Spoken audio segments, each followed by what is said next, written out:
What's up, ego hackers? Welcome to the C.S. Joseph podcast. Today's episode, another great question for INFPs. Pretty excited about this question. And the question is, how can INFPs bring their dreams into reality? I've had the pleasure of watching Neil Gaiman's Sandman series on Netflix recently. And the Sandman, also known as Lord Morpheus, Dream of the Endless. He is an INFP, much like the author Neil Gaiman. You can kind of see how Neil Gaiman, the author, has poured himself into this character within this fantastic fiction that he's created through graphic novels, and now it's a Netflix show. It's absolutely incredible. It's absolutely astounding, and I am very pleased to have the opportunity to watch it. It's a really great show.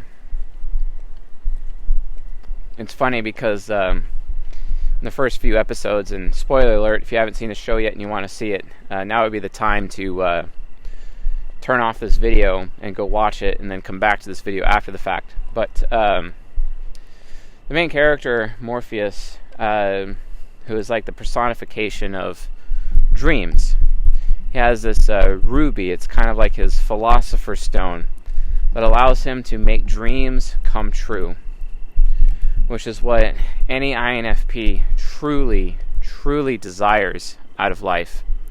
The ability to make dreams come true. Amazing. Astounding. And how that ruby is used in the show is absolutely fascinating.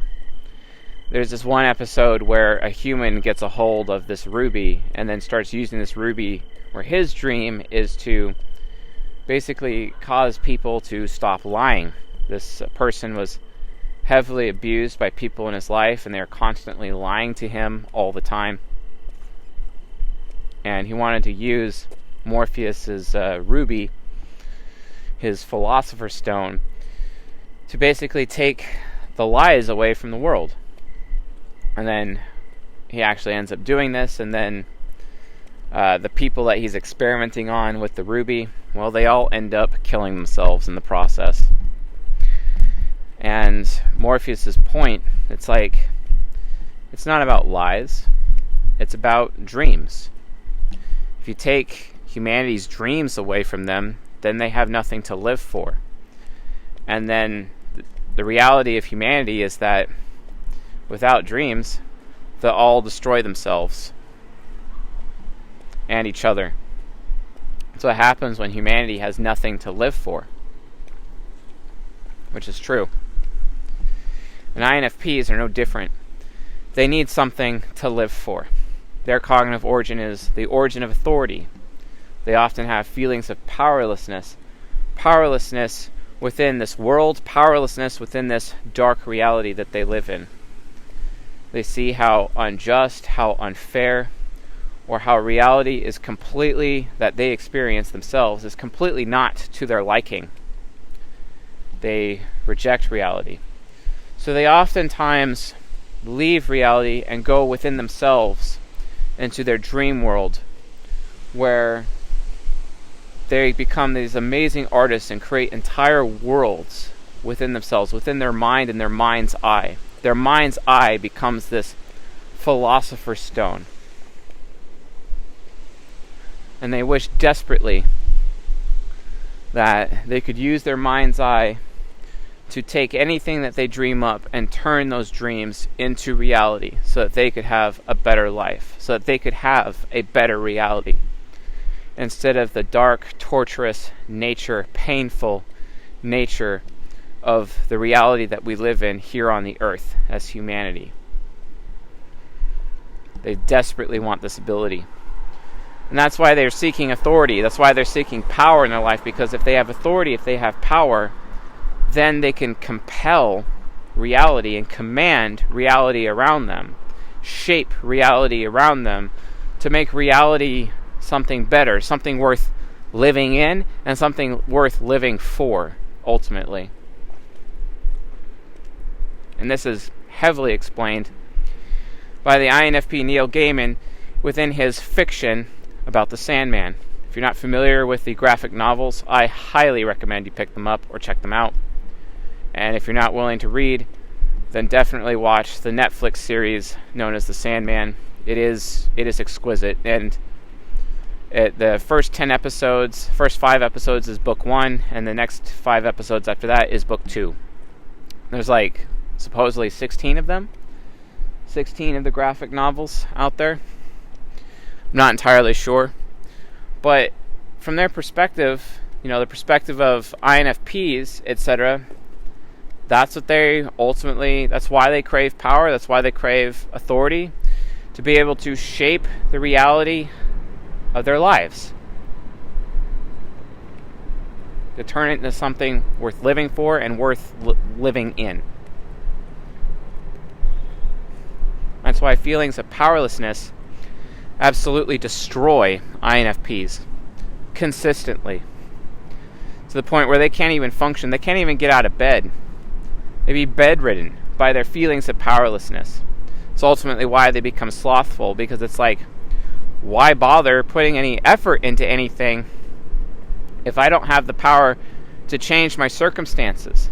If I don't have the power to live a life that I actually want to live? With their NI critic. NI critic is actually aware of what it wants psychologically. But the thing is, though, NI critic often wants too much. And INFPs realize they don't have the power or the authority to get what they want in their life. Which is why they desperately desire to make their dreams come to reality. So how? How is it possible an INFP can bring their dreams into reality? How is it possible? Well, it's really through power and authority.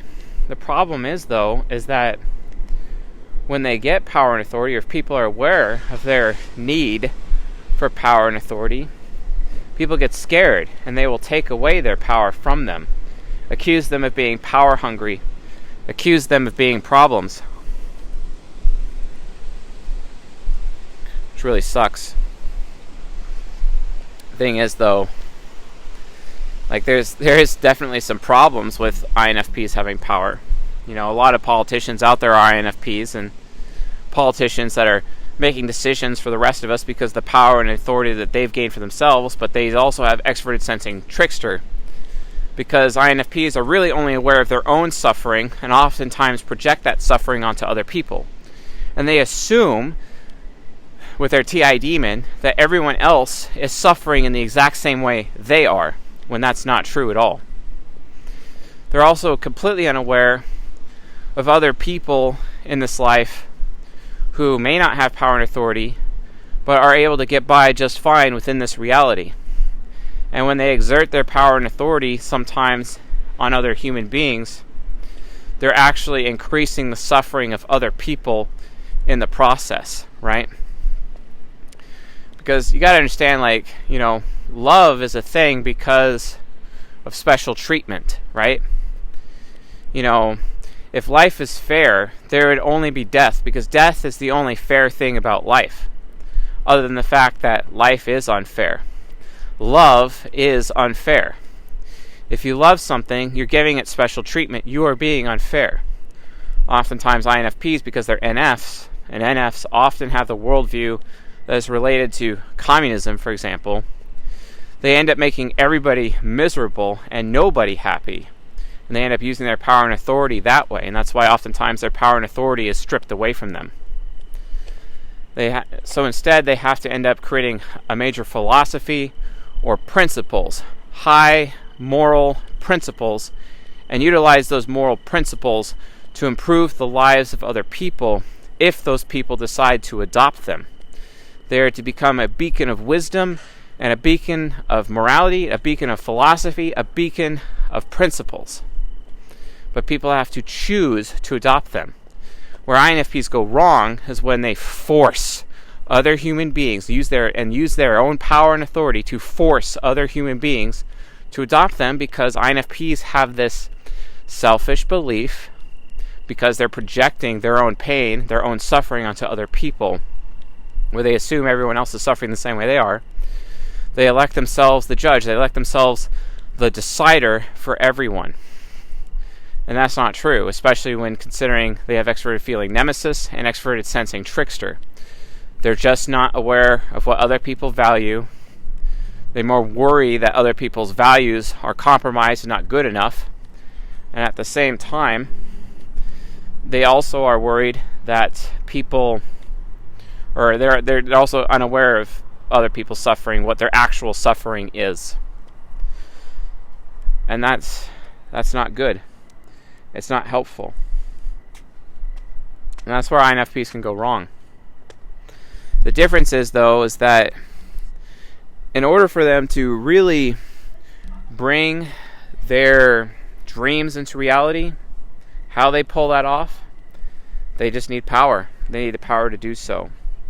But all too often I see INFPs literally selling their soul to the devil for power and authority, making that Faustian deal, that Faustian contract, and then compelling other human beings against their will, because apparently the TI demon knows better for the INFP perspective.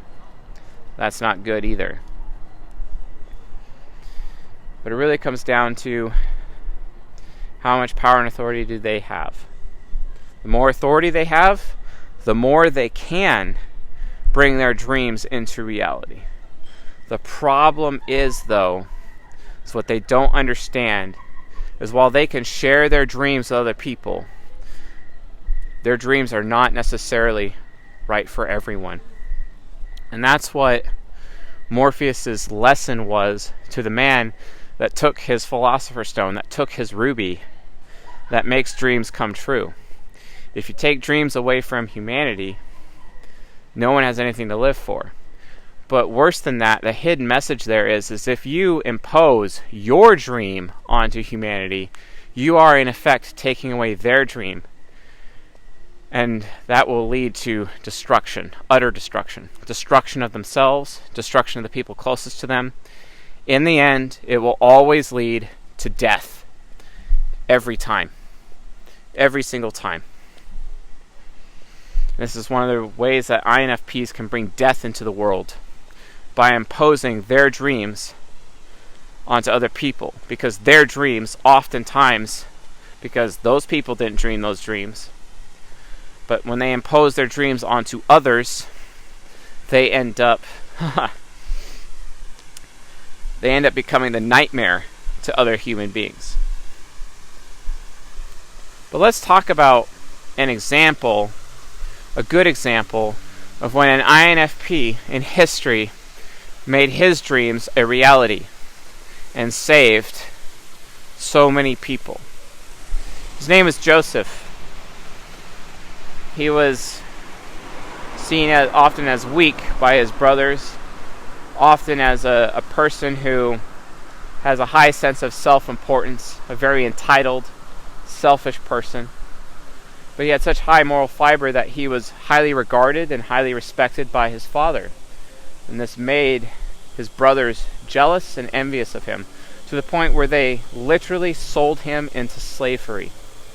And this INFP became a slave, and stripped whatever power and authority he had amongst his family, left him for dead, and then sold him into slavery.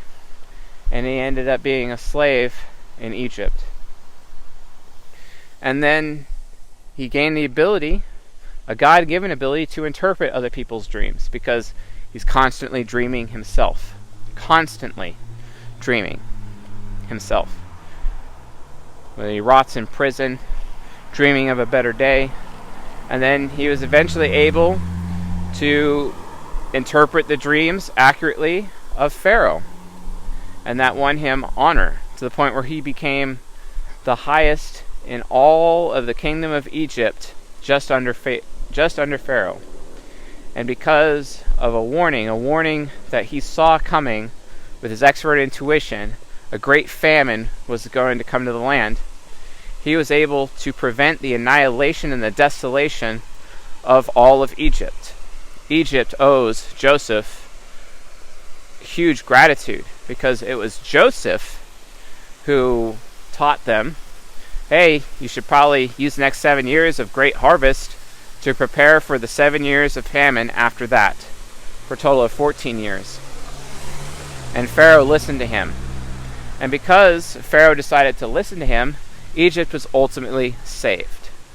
That is an example of dreams being made into the reality, and the principles and the high moral fiber of an INFP being able to provide warning, using someone else's dream, basically, and using it to create a better future for all of the people, and prevent the suffering of everyone going hungry and then ultimately dying due to the famine. Due to the famine. But it wasn't just Egyptians that benefited. Many people would come around the world to buy, barter, and get some of the food that Egypt had basically saved up. And many, many other cultures who were suffering from the famine also were able to survive. They were able to survive that famine as well, thanks to Joseph. He did not impose his dream on other people. In fact, it wasn't even his dream at all. He used someone else's dream. And he used his power and authority that was given to him to prevent a catastrophe based on someone else's dream. So ultimately, an INFP can use power and authority, yes, to make their dreams come true. But what would happen if an INFP would use their power and authority to make the dreams of others come true? Well, many nations, many tribes, many people, they had a future. They were saved because he made someone else's dream come into reality with his power and authority. So remember, folks, that's what it's all about.